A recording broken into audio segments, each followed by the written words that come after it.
Molds welcoming you back to the City Center Convenience Mart. Uh-oh. She's looking at the cigarettes, but she just grabs the gum off the counter. Stand Up to Cancer and Rally want you to reduce your risk for cancer. Go to takeahealthystand.org. Is this the takeover? This is the KBLA Sports Minute with Ray Richardson. The Lakers are back at 500 after last night's 17-point win over Dallas at Crypto.com. Anthony Davis messed around and almost got a triple-double. 28 points, 12 rebounds, and 9 assists. D'Angelo Russell led the Lakers with 29 points. LeBron had 25 and 9 assists. The Lakers are at home Friday night against Brooklyn. LeBron's son, Bronny James, played a season-high 30 minutes last night in USC's Pac-12 conference game at Arizona. Bronny had 11 points and 6 assists. USC lost by 15. The Trojans are at Arizona State on Saturday. UCLA's men's basketball team overcame a 15-point deficit in the second half to win by 2 at Arizona State. The Bruins got 18 points from Larza Stefanovic. Two historic HBCU football programs will play each other for the first time in 75 years. Grambling is hosting Tuskegee on September 7th. No debates, no speculation, just the info you need. That's your KBLA Sports Minute. I'm Ray Richardson on KBLA Talk 1580. Climate is king. At KBLA Talk 1580, we believe that caring for the community means caring about the climate. You might have heard that we announced a pretty bold 12-month, $2 million campaign to do 4 things. Increase climate literacy, turn up the volume on communities of color in the climate conversation, connect everyday people with the resources they need to survive and thrive, and highlight frontline climate justice crusaders of color throughout this year. KBLA Talk 1580 will be bringing you insightful interviews on all of our shows to help raise your climate IQ. Each quarter this year, we will also be hosting free climate events in various communities throughout the city with food, fun, and forward-thinking conversations. Thanks to partners like LADWP, Metro, Caltrans, the Sierra Club, the California Community Foundation, the California Endowment, AQMD, MWD, and more. You'll also be hearing more about a couple of national town halls broadcasting live from Los Angeles, to which you will be invited. And we'll be rolling out a robust social media campaign on all our platforms, as well as an outdoor media campaign, all designed to educate, enlighten, and empower you in our fight for climate justice. We want cleaner air. Caring about the community means caring about the climate. At KBLA Talk 1580, we believe that we really can change the world if we care enough. If we care enough. If we care enough. If we care enough. If we care enough. If we care enough. If we care enough.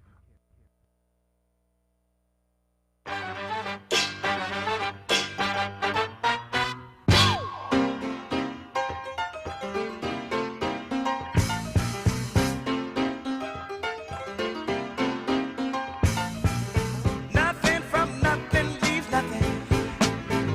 You gotta have something if you wanna be with me.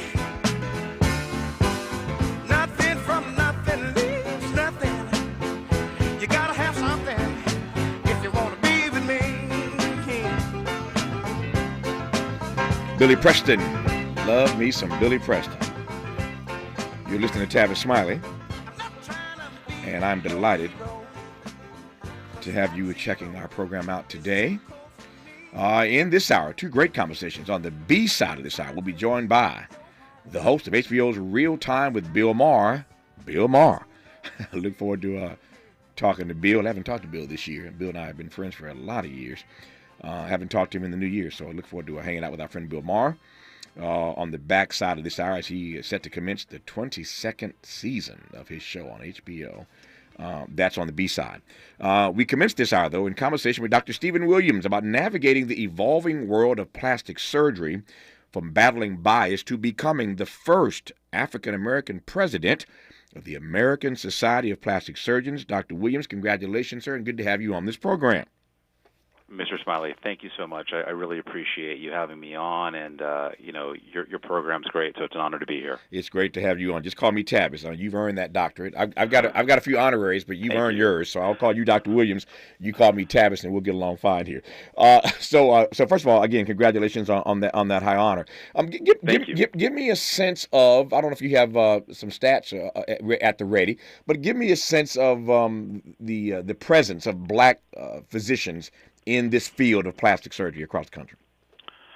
Yeah, and so, it's something that obviously we pay a lot of attention to. Women underrepresented minorities, African Americans, we're all underrepresented in terms of providers of plastic surgery. And things are getting better, but we still have a long way to go. It kind of mirrors a lot of the other struggles in the country right now. In terms of numbers, do we have any sense of how many black physicians there are in this field?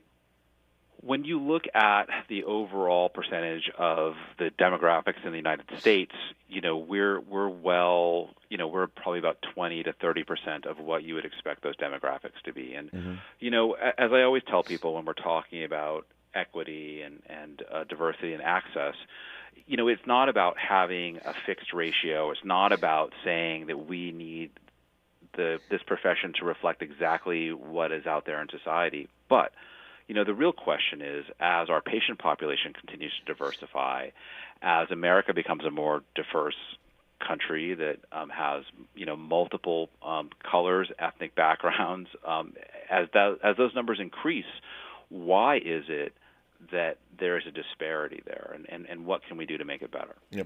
This question might seem strange. Let me ask you anyway. Not my first or last bizarre question, but maybe there's something here, Dr. Williams. So this is one of those fields that for years, and you'll take my point, was a white thing. It was a white thing. Black people were not into the plastic surgery thing. We are now, as you just said. The clientele is diversifying. The patient roster is expanding. I get that. But back in the day, the good white folk were doing the plastic surgery thing before we discovered it. Now, I raise that because it fascinates me that a brother would choose to go into a profession that really didn't have a lot of black folk in it as patients. Now, again, that's changing, but give me a sense of how and why you got into this field when it wasn't as black in terms of clientele as it is now. Tavis, I can tell that you've earned every bit of your show, because that's such an insightful question, and it has so many interesting details to kind of think about. When we think about plastic surgery, let's start there. Plastic surgery is more than aesthetic surgery. It's breast reconstruction. It is reconstruction of congenital defects. It is trauma reconstruction. It's cancer reconstruction.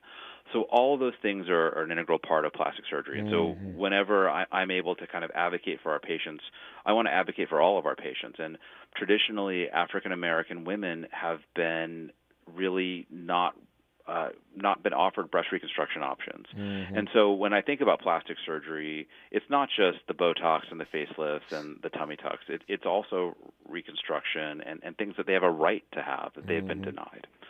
And so I think that as people are finding more voices and more community, and I think social media has a lot of bad things, but social media is kind of helping with this, I think that people who look like me and who look like you are saying, you know what, I deserve this too. This is something that I have access to. And I think back to a patient that I treated. She was a nurse, and she was this wonderful nurse, and she had been, she worked in the ER, and so whenever she would call me with a kid who had a dog bite or something like that, she was like, Dr. Williams, you got to come in and help this patient. She came to me after our relationship lasting about a decade or so, and she said, you know what, I think I want to do something. And we did some procedures for her. And she's an African-American woman, and she said at the end, she was like, I didn't think that I deserved this. I didn't think that this was something that was accessible to me, because I felt the world was telling me I deserved to look like this, and I didn't have the right to self-actualize.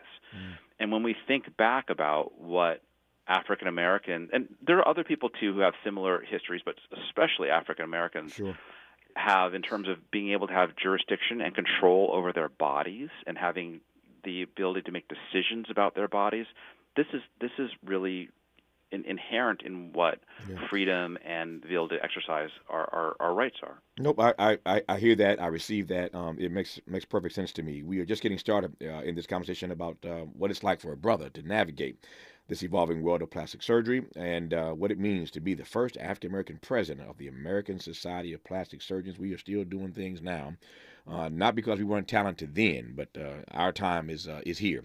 And we are breaking through in all sorts of lanes and spaces and places, including plastic surgery. We'll continue with Dr. Stephen Williams when we come forward on Tavis Smiley. Hope, agency, dignity. This is Tavis Smiley.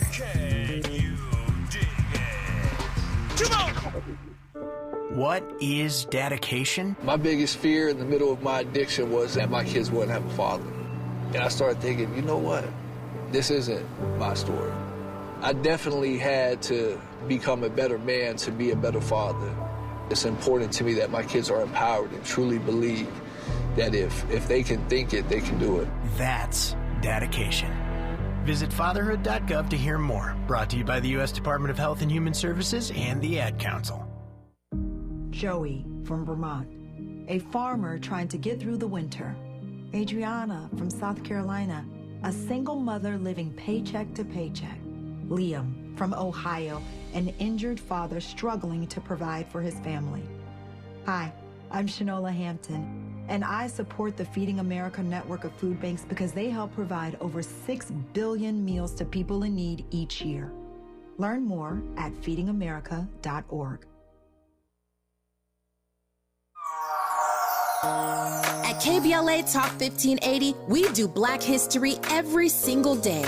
In fact, as the only Black talk radio station west of the Mississippi, we are Black history. Our annual Black History Month luncheon is fast approaching, and we want to be sure to give you ample time to get your company, organization, church, or group to join us at this year's celebration on the last day of the month, Thursday, February 29th at noon. Last year, we honored iconic local Black media personalities, including Pat Harvey, Jim Hill, Mark Brown, Beverly White, Sandy Banks, and Pat Prescott, and raised $20,000 in scholarships. This year, we're honoring Black Hollywood creatives who have used their artistic genius as climate justice champions. At this year's luncheon, we will be showcasing and sharing their inspiring work on our big screen. Plus, a scrumptious meal, live music, great company, and lots of fun with your favorite KBLA Talk 1580 hosts. So contact us today at info@smileyAudiomedia.com or call 323-290-4690. That's info@smileyAudiomedia.com or call 323-290-4690.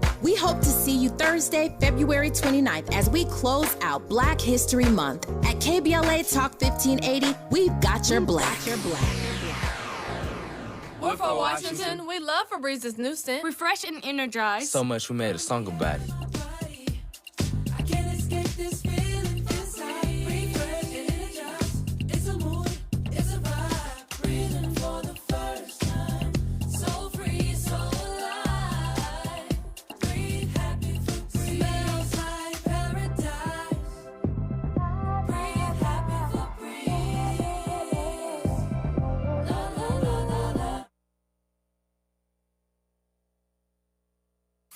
Made fresh daily in Leimert Park, Los Angeles, California. You're listening to Tavis Smiley. Dr. Stephen Williams, I'm always fascinated by the backstory of people and why they do what they do. Just curious, of all the professions you could have gone in, I should say directions you could have gone in your profession, why plastic surgery for you? You know, Tavis, I think like a lot of us, I really looked at it as a challenge, and I don't mean that in kind of the, in a non-serious way. Plastic surgery is one of the most competitive specialties in medicine to get into, and medicine itself is relatively competitive. The schools I went to, Dartmouth for undergrad and Yale for medical school, those are also competitive. And, part of the reason is to just prove it to myself and to prove it to others. And, the nice thing is when you kind of turn around and you've done all of it, it feels different. But when you're that young kid looking at that and people are telling you can't do it, especially as a Black man, you work a little bit harder because you're like, you know what, I got to prove it to myself. I got to prove it to them. And you really do want to make room for other people to come up behind you. Like you said, it's been way too long. The ASPS has been around for almost 100 years, and I'm the first one. And I'm by no means the only talented Black plastic surgeon. I am by no means the only advocate for patients and for our specialty that looks like me. And so you kind of have to say it's been a little bit too long to get where we've gotten. Yeah. I love the story you told earlier about the sister, the African-American woman who, after you did your magic with her, said that she felt that she didn't deserve it. It's one thing to feel like you don't deserve it. It's another thing to have equitable access to it.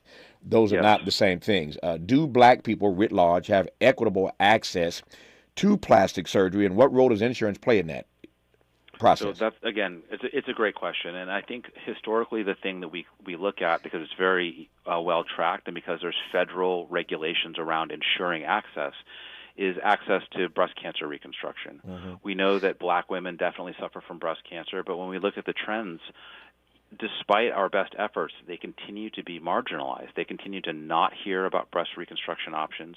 They continue to be told, that's not important, or you don't need that, or that's going to be too complicated for us to figure out. And again, we have to figure out, well, what is it that is that barrier where if you're not black, you don't hear those things, or if you're not black, you have additional access to those things that the law requires that you have access to. And, these are complicated situations, but we have to keep fighting. We have to keep looking at why those things happen, especially when it comes to health care.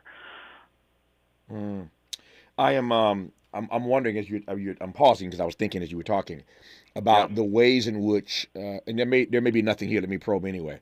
I've had any number of conversations you can imagine over the course of my career about cultural competence or the lack thereof in the field of medicine writ large. Yes. Is there anything uniquely different that I should be aware of, the audience should be aware of about cultural competence or the lack thereof in the field of plastic surgery? The good thing is I think it's slowly improving. It's not improving fast enough, but there are increasing conversations that it doesn't mean that every doctor has to look exactly like their patient or identify with the things that their patients have, that they've lived with or that they've been born with. But what it does mean is all of us need to listen, and all of us need to be aware that there may be barriers to patients getting the care that they need, the care that they deserve, that we have to be sensitive to. And I think that's really the conversation that needs to happen. We're not saying that everyone has to be, matched with the plastic surgeon that looks like them or talks like them, but what we do have to have is everyone has to listen. And it's not just plastic surgery, it's all of medicine. And when you look at the disenfranchisement that happens to underrepresented minorities, that happens even to women who are not minorities in this country, it's because the doctors aren't listening, or they're making assumptions that they shouldn't be making. And those are the things that we have to fix. Yeah. I'm saying this lovingly, but I'm also saying it tongue-in-cheek, but I'm also saying it for real.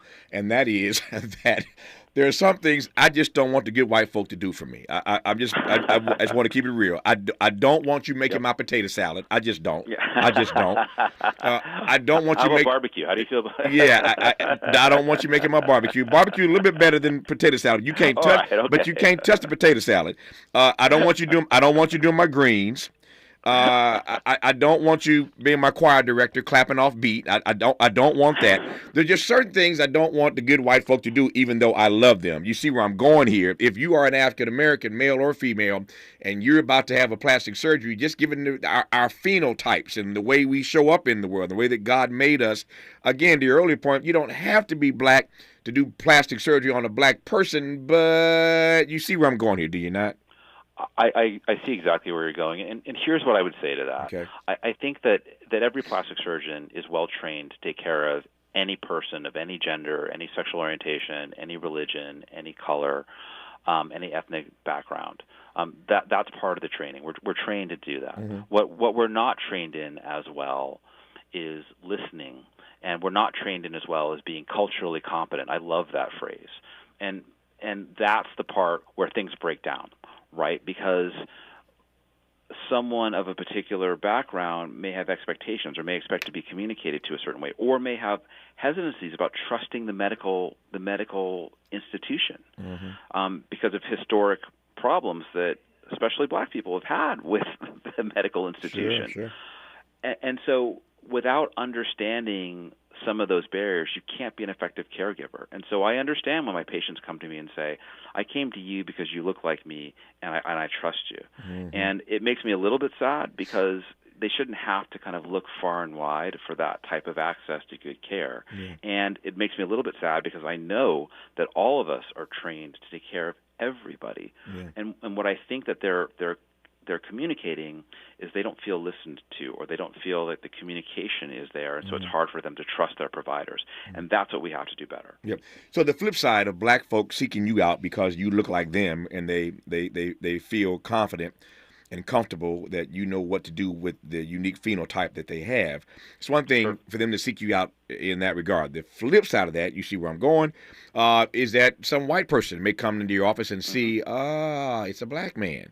Have you had that experience where there are people, frankly, who didn't want your services because you happen to be an African-American male? So I think in the aesthetic space, I'm a well-known name at this point, and I think people who are coming here, they know who I am, and so that typically isn't as much of an issue right now. Right. However, there are tons of stories when I would walk into an emergency department and, someone was busted up from a car accident, or and they were like, whoa, who are you? And I'm like, I'm the guy that's going to put you back together, and there's no one else. I remember a story where there was this guy who I was caring for in the beginning of my career, and he was at a county hospital, and I was covering the county hospital just to try to do the right thing, just to try to help some people. And I wasn't there all the time. I was there a couple times a month, and he had this big swastika on his chest. And I remember, I was doing, he would just, at first he's like, I'm not sure I can trust you. I'm like, look, I'm all you got. And he's like, well, what about this on my chest? I'm like, look, I'm not going to invite you over for dinner, but my job is to be professional and take care of you. Yeah. And what happened is that man had so much cancer, and I operated on him so many times that eventually he said, Doc, I want to apologize to you because I thought you weren't going to give me good care. I thought you weren't going to respect me. And I'm like, my professionalism means that you don't have to worry about that. And that should be true of everybody. I don't like the swastika, but I'm going to treat you like a patient. That requires some. What's the Hippocratic oath? Do no harm. Is that it? Do no harm. So I understand that your role in that moment was not to do any harm, but to help the patient. But I can't imagine that one would face a white supremacist with a swastika on his chest. And not process that. I mean, you did what you're supposed to do. You definitely process it. Yeah. You definitely process it. Yeah. And and I think about my parents, what they had to go through. I think about my grandparents, what they had to go through. I think about my children, what I don't want them to have to go through. And all I can do is I can't take that tattoo off that guy. Yeah. But what I can do is we're all God's children, and I can say, let me try to build a bridge and educate this person and maybe make some of those things that led him to believe that, less prevalent in his mind. Yeah. And it's that extra burden that I think a lot of black people deal with. We have to educate people, right? Yeah. And it's like, well, wait, why is that our extra burden? Yeah. It shouldn't be, but it is, and it's the only way to try to make the world better. You'll appreciate this story, I think. I spoke at a funeral not too long ago, and I was saying this is such a beautiful, kind, loving person, and I was trying to provide some levity at the service, and I was saying that it's a good thing that we aren't God, that we don't get to make the choices that He makes, because if God had asked me, if he just had to have somebody, if he just had to pick somebody, he'd ask me. I could have given him some recommendations. I could have recommended a few people. If you want to just pluck a flower from the garden, as we say, I could recommend some folk you could have plucked. Of course, somebody would have recommended me if God had asked them who I should pick. So we don't have that say so. But I was just.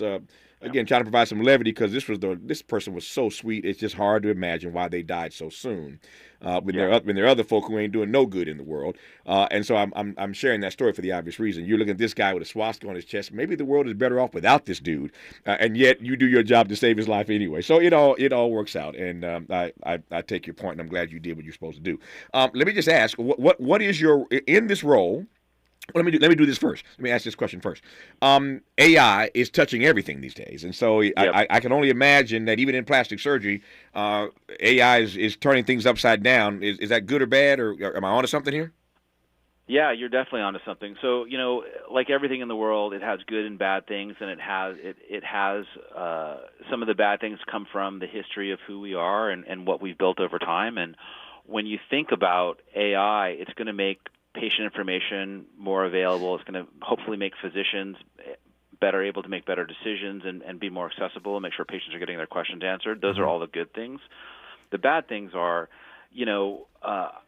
whenever people talk to me about this, I think that NPR had an article from someone who a sociology professor who was doing some research, and he asked AI, create images of black African doctors treating white children, and it couldn't do it. It just refused, and it kept creating more and more bizarre images. And he asked it 50 ways to Sunday, different ways to kind of try to make it better, and it just couldn't. And the reason it struggles is because it's learning, and what AI is based on the compendium of human knowledge on the internet. And some of that's not great. And so when we think about AI and we think about healthcare, we don't want AI to continue to make the mistakes that healthcare has made in the past, especially when it comes to black folks. And we want to make sure that those biases get eliminated because we can't perpetuate that. We got to fix that stuff. The second issue with AI, and this is a little bit about social media too. And I know you're active on social media. I follow you on Twitter and X. Sorry, sorry. Same thing. I'm still gonna. I'm sorry, Elon. I'm still gonna call it Twitter. Yeah. But social media is incredibly powerful, and what AI is really good at is figuring out patterns and figuring out how to influence people and things like that. And once AI really gets a hold of social media platforms, it's going to be incredible. It's going to be almost unstoppable. And the reason as plastic surgeons we care about that is because increasingly, especially young girls, are looking to social media for what perfection's supposed to be like or what they're supposed to look like. And it's incredibly corrosive. And it's really important that we draw that line in the sand and say, look, it's great to be self-empowered. It's great to try to have your outside look like the way you feel on the inside. But there is no perfect. You're perfect the way you are right now. You don't have to look at this AI-generated, this photoshopped perfection and say that's my goal forever. It's important to be empowered, but you got to make sure that you're listening to the right voices. We haven't quite got to February yet, but that's okay because around here we do Black History every single day, and we are celebrating. That's how I feel about it. There you go. We are celebrating some Black History right now with Dr. Stephen Williams, the first African-American president of the American Society of Plastic Surgeons. They've been around for almost 100 years, but finally got around to their first African-American president, and so we celebrate this African-American pioneer, Dr. Stephen Williams. Dr. Williams, good to have you on. All the best to you, sir. Have a great rest of the year and stay strong. Tavis, thanks for all your great work. We'll be listening. My great delight. Thank you, sir, for coming on our program. When we come forward in our remaining half hour today, Bill Maher, you're listening to Tavis Smiley. What's your quarrel with the world? You're listening to Tavis Smiley. If you're like me, 60 and retired, making ends meet, especially here at the supermarket and drugstore, is tough. I'm so blessed to have found benefitscheckup.org. It's a free and confidential website from the National Council on Aging that connected me to $1,200 a year in programs that help pay for food, medicine, utilities, and more. Maybe it can help you. benefitscheckup.org. My daughter was diagnosed with a rare malignant rhabdoid tumor on the spine. They sent her straight to St. Jude. My hope was gone. But when you get there, everyone's like, hey, we're not going to give up. And when you see other people not giving up on your child, that makes all the difference in the world. When I found out I didn't have to pay, I was just grateful. They saved my baby's life. Finding cures, saving children. Learn more at stjude.org. I'm Mike Moore. Here's the latest from the Black Information Network. Former President Donald Trump is said to be giving New York Congresswoman Elise Stefanik serious consideration as a running mate. The upstate New York Congresswoman is said to have impressed Trump with her loyalty and more recently with her grilling of 3 Ivy League presidents about anti-Semitism on campus. He's been quoted as calling the 39-year-old chair of the House Republican Conference a killer. In Mississippi, the parents of a Brandon High School football player who collapsed and died during practice in 2022 have filed a lawsuit against the Rankin County School District. According to civil rights attorney Ben Crump, who is representing the family, 17-year-old Trey Laster's coaches ignored signs of heat exhaustion on August 1st of that year as they forced him to do wind sprints. And that's the latest. I'm Mike Moore from your 24/7 news source, the Black Information Network and BINnews.com. We have a signal alert running on the 605 southbound connector to the 91 West in Cerritos. A shipping container went off the ramp there, and the ramp is closed, so expect some delays there. 91 West is slow from Artesia Boulevard, 91 East heavy from Bellflower Boulevard, and 605 slow through the ramp. A tie-up too on the 105 westbound at Vermont, moving off to the right shoulder. Joe Buck and John Smoltz welcoming you back to the City Center Convenience Mart. Uh-oh. She's looking at the cigarettes, but she just grabs the gum off the counter. Stand Up to Cancer and Rally want you to reduce your risk for cancer. Go to takeahealthystand.org. Is this the time? This is the KBLA Sports Minute with Ray Richardson. The Lakers are back at 500 after last night's 17-point win over Dallas at Crypto.com. Anthony Davis messed around and almost got a triple-double. 28 points, 12 rebounds, and 9 assists. D'Angelo Russell led the Lakers with 29 points. LeBron had 25 and 9 assists. The Lakers are at home Friday night against Brooklyn. LeBron's son, Bronny James, played a season-high 30 minutes last night in USC's Pac-12 conference game at Arizona. Bronny had 11 points and 6 assists. USC lost by 15. The Trojans are at Arizona State on Saturday. UCLA's men's basketball team overcame a 15-point deficit in the second half to win by 2 at Arizona State. The Bruins got 18 points from Lazar Stefanovic.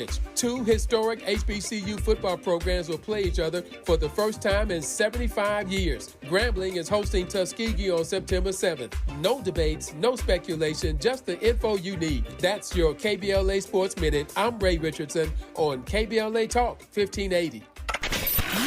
We've got a lot to talk about. Race, culture wars, political turf battles, criminal justice and injustice, the courts. These are the conversations you won't hear elsewhere. My guests are leading journalists, celebrities, and sports figures, elected leaders, and influencers. They aren't afraid to get into it and say the quiet part out loud. With Ariva Martin in real time, your commute just became the most engaging part of your day. Tune in weekdays from 4 p.m. to 6 p.m. or find us on YouTube. Ariva Martin in real time, when you want it straight, no chaser. Unapologetically progressive. KBLA Talk 1580.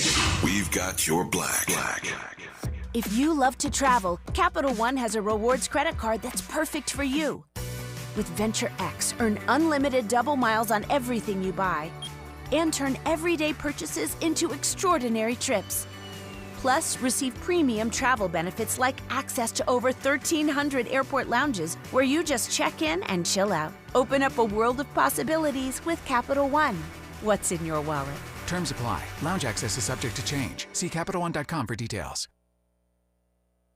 Skincare is self-care, and with daily beauty steals of 50% off during Ulta Beauty's Love Your Skin event, I can find everything I need to make loving my skin a daily practice, from brands like Osea, Lancome, and Tula. And I can shop weekly skin and wellness deals of 30% off more must-have brands. Plus, see what's new from brands like Bubble and in select stores, Sol de Janeiro and Ulla Henriksen. Hurry, event ends January 20th. Shop in store, online, or try pickup today. Ulta Beauty. The possibilities are beautiful. Conditions apply. Eggs are a staple in our diets, and there's only one egg with more delicious farm-fresh taste plus superior nutrition. Eggland's Best. With more vitamins, including 6 times more vitamin D and 10 times more vitamin E, plus 25% less saturated fat than ordinary eggs.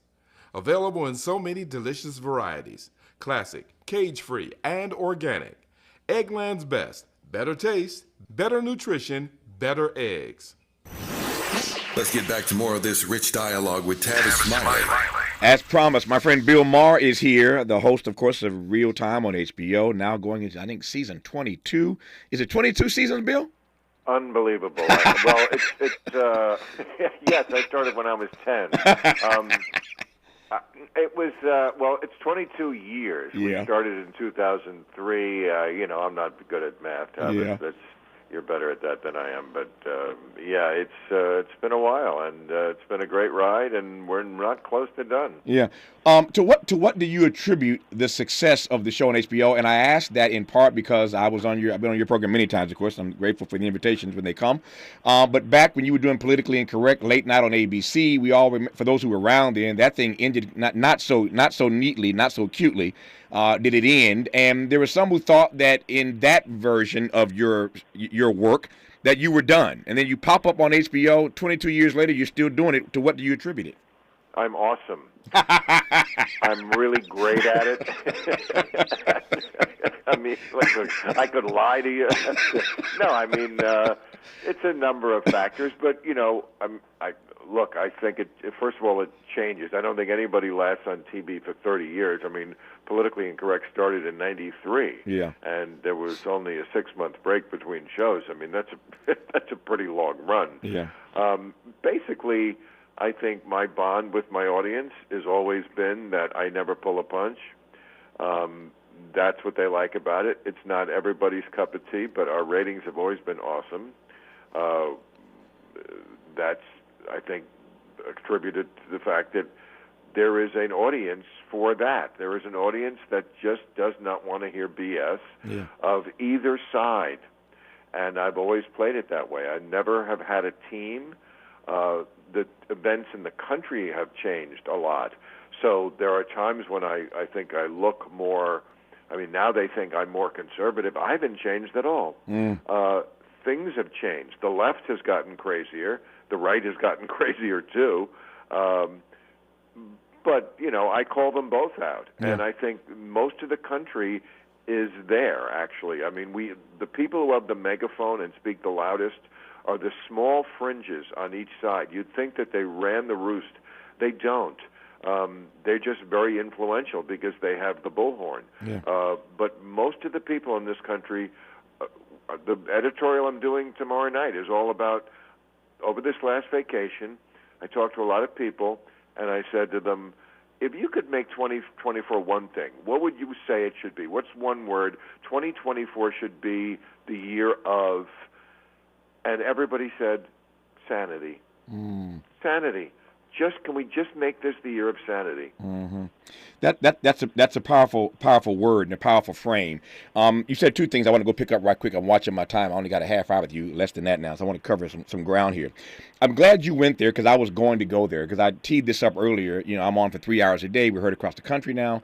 And let me just say right quick, and he didn't. I know your guy said to me, Tavis wants you to know that you were syndicated now. I said, I know that. That's my money, too.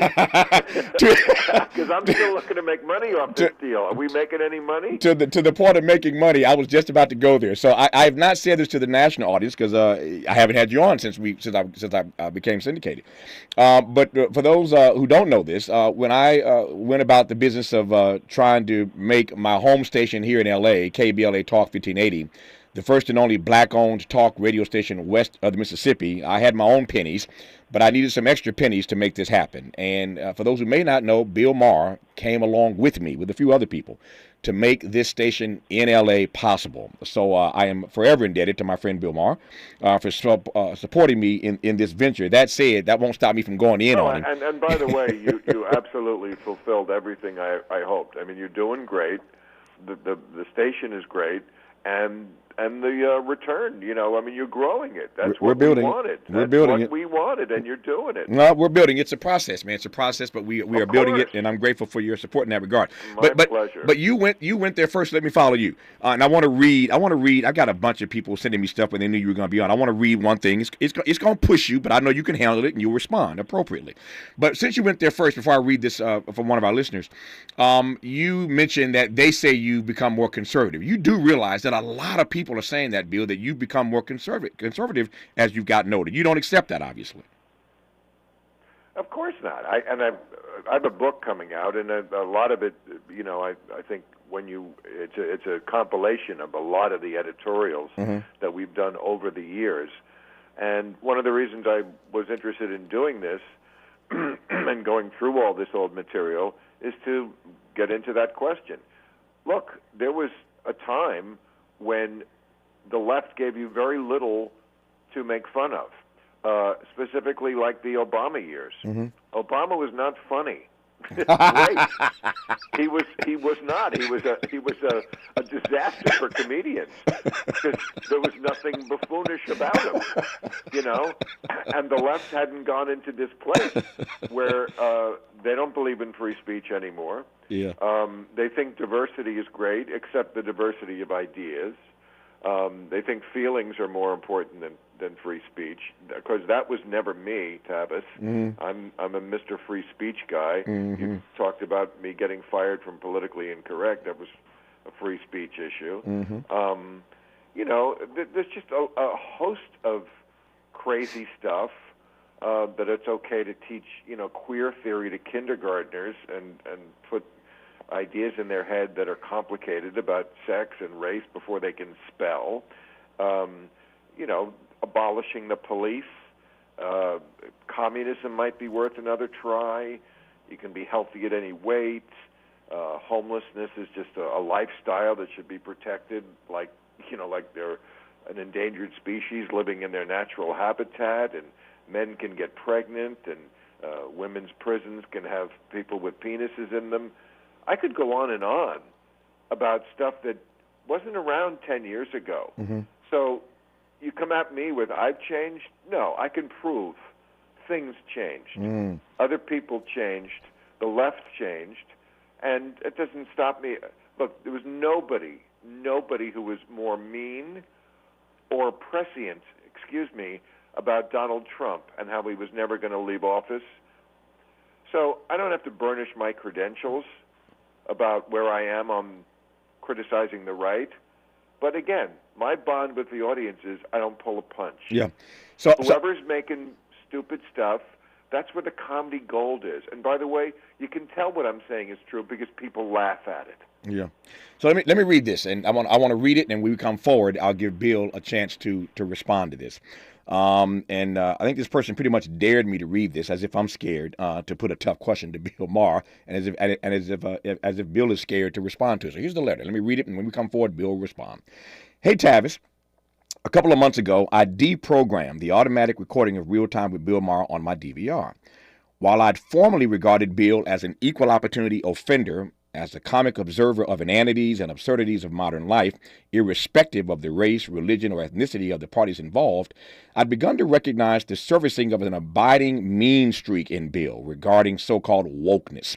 On more than one occasion recently, he has taken cheap shots at black college students claiming that they've learned a new word, referring to the rising awareness about and strategizing against systemic racism. If you press him on this point, Tavis, it'll be interesting to hear how forthcoming Bill will be. I've yet to hear a black media personality take Bill to task about this, and unfortunately, the black guests who've appeared on his show recently have seemed to take a just glad to be on the show posture of passivity as he's ranted on the stupid, a word he's actually used, beliefs and attitudes that black college students and young black activists are developing as they grow in their knowledge and understanding. Donna Brazile, for example, was just shocking in her acquiescence to Bill Maher's reactionary blather.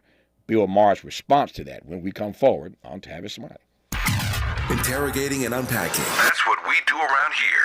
You're listening to Tavis Smiley. What is dedication? My biggest fear in the middle of my addiction was that my kids wouldn't have a father. And I started thinking, you know what? This isn't my story. I definitely had to become a better man to be a better father. It's important to me that my kids are empowered and truly believe that if they can think it, they can do it. That's dedication. Visit fatherhood.gov to hear more. Brought to you by the U.S. Department of Health and Human Services and the Ad Council. Joey from Vermont, a farmer trying to get through the winter. Adriana from South Carolina, a single mother living paycheck to paycheck. Liam from Ohio, an injured father struggling to provide for his family. Hi, I'm Shanola Hampton, and I support the Feeding America network of food banks because they help provide over 6 billion meals to people in need each year. Learn more at feedingamerica.org. KBLA Talk 1580 is the exclusive media sponsor of this light of ours, activist photographers of the Civil Rights Movement.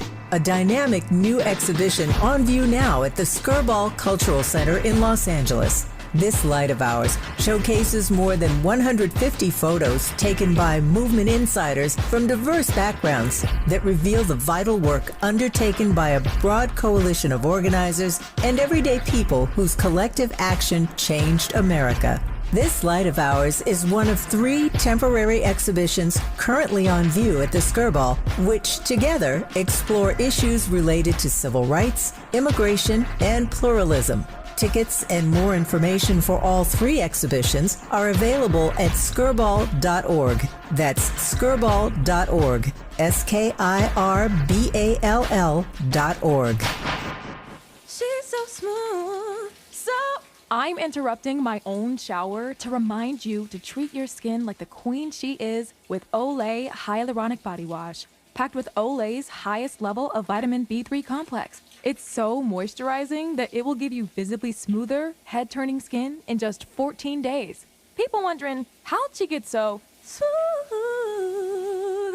Olay Hyaluronic Body Wash. Also, try Olay Hyaluronic Body Lotion. Hello, I'm John McKinney, your candidate for District Attorney. As an African American who has served our community for over 25 years, I'm proud to have successfully convicted the killer of Nipsey Hussle, standing up for justice where it matters most. But my commitment extends beyond the courtroom. I'm deeply invested in youth development. And when it comes to our police, I believe in accountability. It is essential that those who protect us are also responsible to us, reflecting the values and integrity of our community. This election, I ask for your vote. I am John McKinney, and I'm running to be your district attorney. Learn more at McKinneyforLA.com. Paid for by John McKinney for LA District Attorney 2024.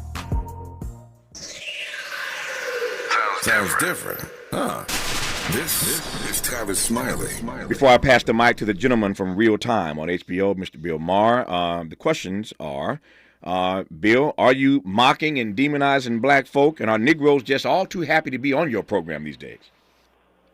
No, I mean, I don't even know where this comes from, because I never we've talked a lot about college kids because they're out there demonstrating for Hamas, the most illiberal people in the world. I never specifically said which college students. I never divided that by race, so that's just something that was made up.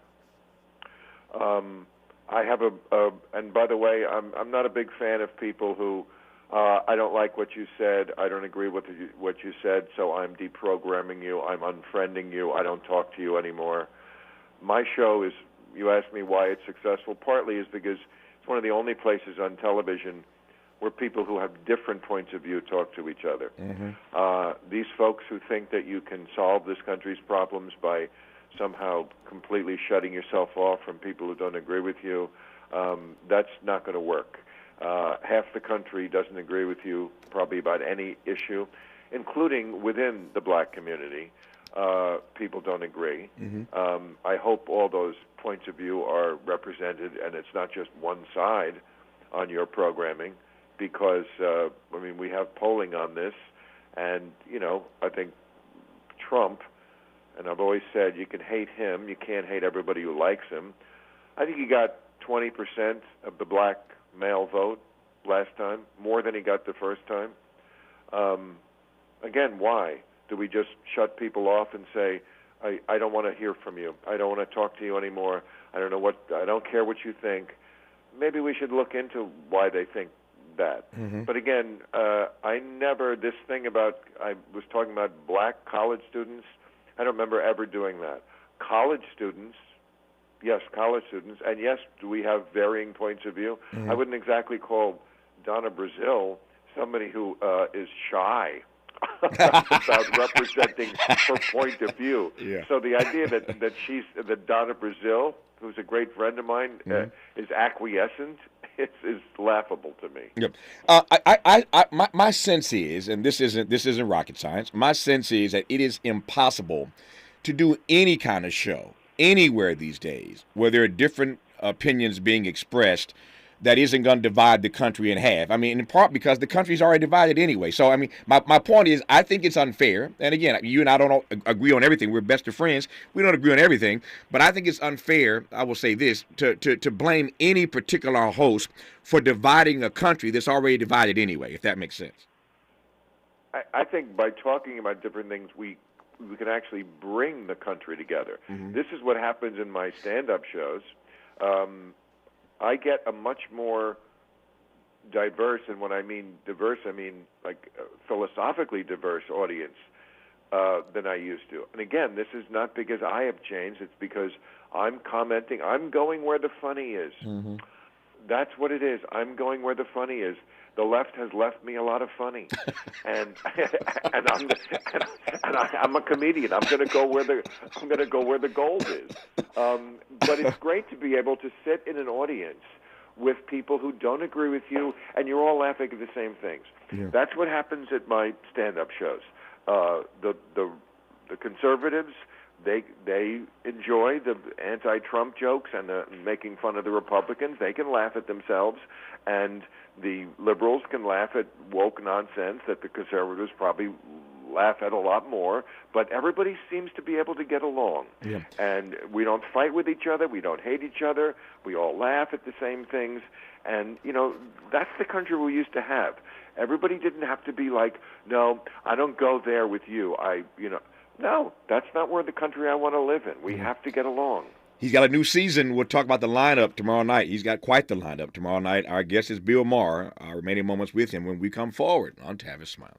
For all the freedom-loving folk, this is Tavis Smiley. I feel like freedom. If you're like me, 60 and retired, making ends meet, especially here at the supermarket and drugstore, is tough. I'm so blessed to have found benefitscheckup.org. It's a free and confidential website from the National Council on Aging that connected me to $1,200 a year in programs that help pay for food, medicine, utilities, and more. Maybe it can help you. benefitscheckup.org. My daughter was diagnosed with a rare malignant rhabdoid tumor on the spine. They sent her straight to St. Jude. My hope was gone. But when you get there, everyone's like, hey, we're not going to give up. And when you see other people not giving up on your child, that makes all the difference in the world. When I found out I didn't have to pay, I was just grateful. They saved my baby's life. Finding cures, saving children. Learn more at stjude.org. KBLA Talk 1580. We've got a lot to talk about. KBLA reminds you that when we fight, we win, and we don't black down.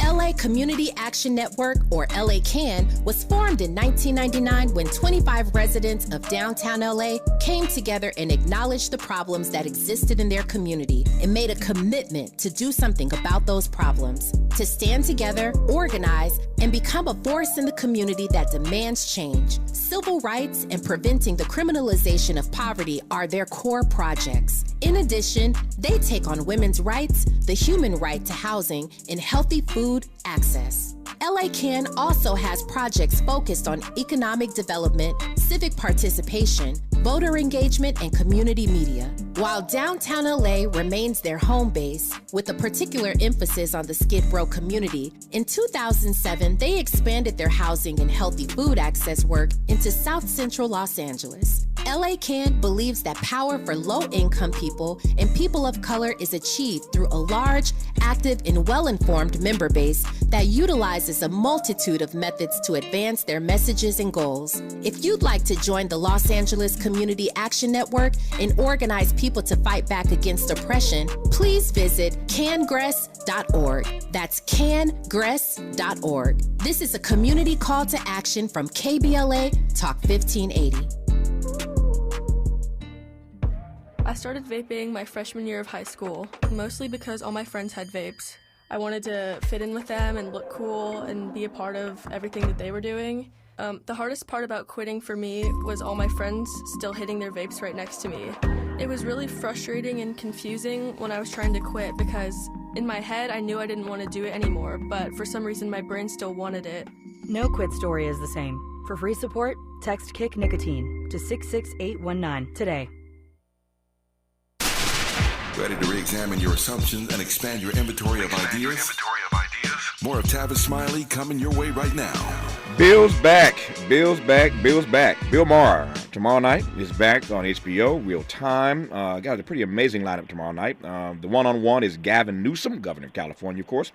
The panel, Andrew Sullivan and Ari Melber. What do you make of what is your take of Gavin Newsom? What do you make of this guy? Always loved him. Yeah. And again, apropos to our last conversation, don't always agree with him on everything. But I've been trying to get him to run for president for like 15 years. You know, he used to come on the show. He was a lieutenant governor, and you know, he's been very good to us. He did my anniversary show, and look, I think if he ran for president, I think it'd be great because, first of all, I think Biden is in trouble. Mm-hmm. I don't want Trump again. I just can't, Tavis. I just can't. Yeah. I did it once. Okay, I just can't. Okay, I cannot do it again. Yeah. And I think, you know, Gavin is just, you know, he's just a great politician, and he looks great. You know, that doesn't hurt to be dreamy, Governor McDreamy. McDreamy, yeah. And you know, he's going to do it. You know, he wants to do it. Yeah. And I think if he ran for president, he'd have to go, like they all do. You have to go to the center. Yeah. Which is where California is a little out there. With some of the stuff. I mean, you know, it took me 3 years just to get my solar hooked up because of the kind of crazy regulations we have in this state. Mm-hmm. You know, there's. I'm going to confront him with this tomorrow. You need 87 different permits to build something in San Francisco. You know why we have a housing shortage? Partly, they only built 2,000 houses last year in San Francisco because you need 87 permits. Yeah. So, I would love to see him, you know, kind of go after something like that and say, yes, there are problems we have on the left too, and let's get back to the center because that's where the votes are and that's where the winning is. That's why Biden won. Yeah. Remember, Biden was going to get killed by Bernie Sanders and Elizabeth Warren, and then he went down to South Carolina, and guess who saved him? Yeah. Exactly, the black folk. We just had James Clyburn on earlier this because on they're today's practical. Show. Exactly. I always said that, the biggest privilege in the world. They talk privilege, a word that goes out in our life. Biggest privilege in the world is the privilege to be able to be impractical. I see that. I got 60 seconds left. Very quickly on Gavin. I like Gavin too for the most part. I have issues with him, like you, but I don't see not a single red state in this country where this guy could even be competitive. Not one. Not with the record he has in California. I don't. Well, first of all, who wins the whole election in this country? Yeah. Is decided by about 8 states now. Yeah, that's true. 80% of the country is already off the table before we even start. Yeah. He's not. You're right. He's not going to win Texas. Nope. And no Republican is going to win New York or California or Illinois. Yeah. It's all about Wisconsin. You don't think he could win Wisconsin? You don't think he could win Michigan? You don't think he could win whatever the Arizona? These are the toss-up states. Yeah, I think his policies and his agenda has been so progressive in some respects in California that it works against him in those other states. But I digress. Let me ask you, literally in 30 seconds, how much trouble is Biden in? Since you say he's in trouble, how much trouble? Very quickly. Yeah, I think he's in a lot of trouble. I mean, I think he did a good job, and I don't think it matters. People just have this perception. Perception is reality in this country. They think he's too old, and they just want something else. And he's never going to get credit for the pretty good job he did. Real Time with Bill Maher is back tomorrow night on HBO. His guests, Gavin Newsom, Ari Melber, and Andrew Sullivan. Love you, Bill Maher. Good to have you on the program, man. All the best to you, my friend. Talk to you soon. It was great to talk to you. Take care. That's our program for today. Back here tomorrow. Tomorrow's Friday, the best of Tavis Smiley. Until then, thanks for tuning in. And as always, keep the faith.